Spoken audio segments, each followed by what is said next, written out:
Welcome to our generosity series. If there's one problem that we all must admit the world faces, and certainly a challenge for us as Christians, it's the problem of materialism. Materialism seeks to keep our focus on the material world.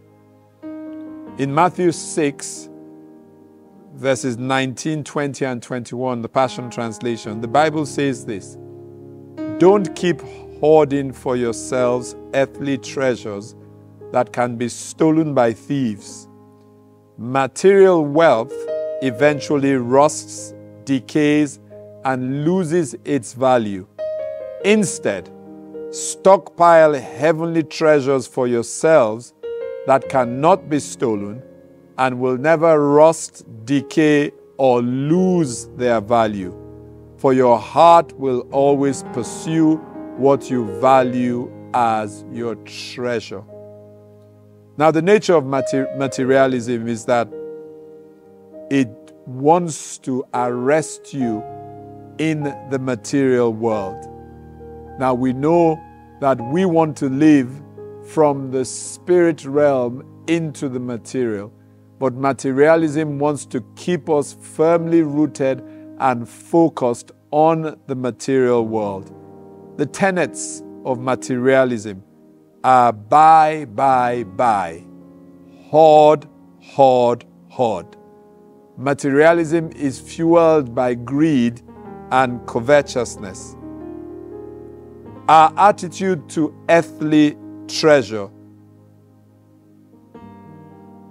will always be to lay it up for ourselves if we are materialistic. We should, however, realize that as Christians, our attitude to earthly treasure should be that of trustees or stewards. We are given these things to hold on trust. We are given these things to steward them. We are given the gifts, the graces.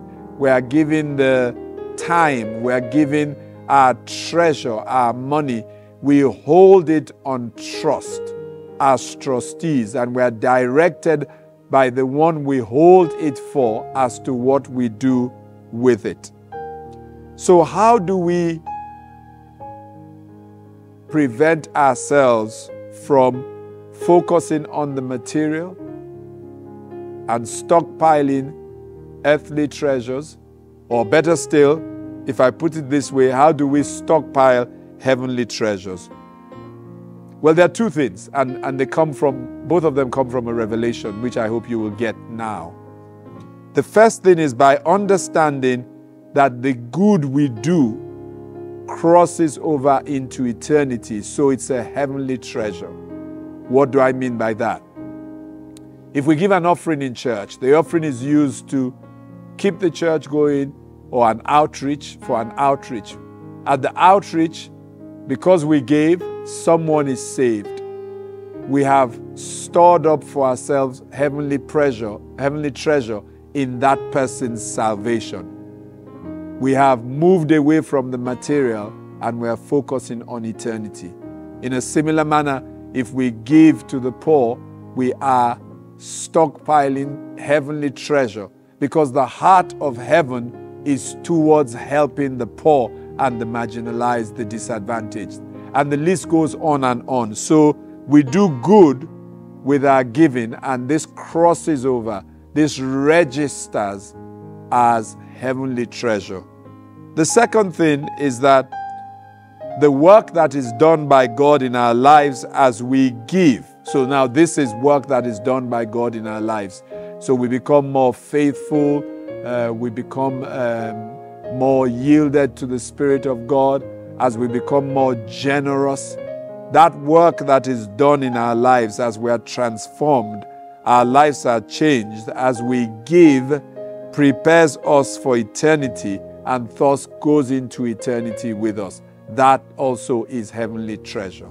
So this is an antidote to materialism, that we give as we give generously, these two things are happening. Our giving, good we do to others, sowing into others' lives, crosses over into eternity because it affects their eternity. And as we give, we are transformed. We become more generous. We become more yielded. We hear God more. We are more obedient.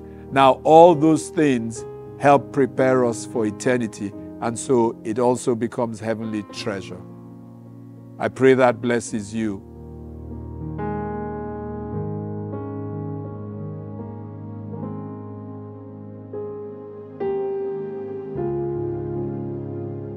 Let's prepare to receive our offering on this Monday, day 17 of our Pursuit of God conference. God bless you as you give.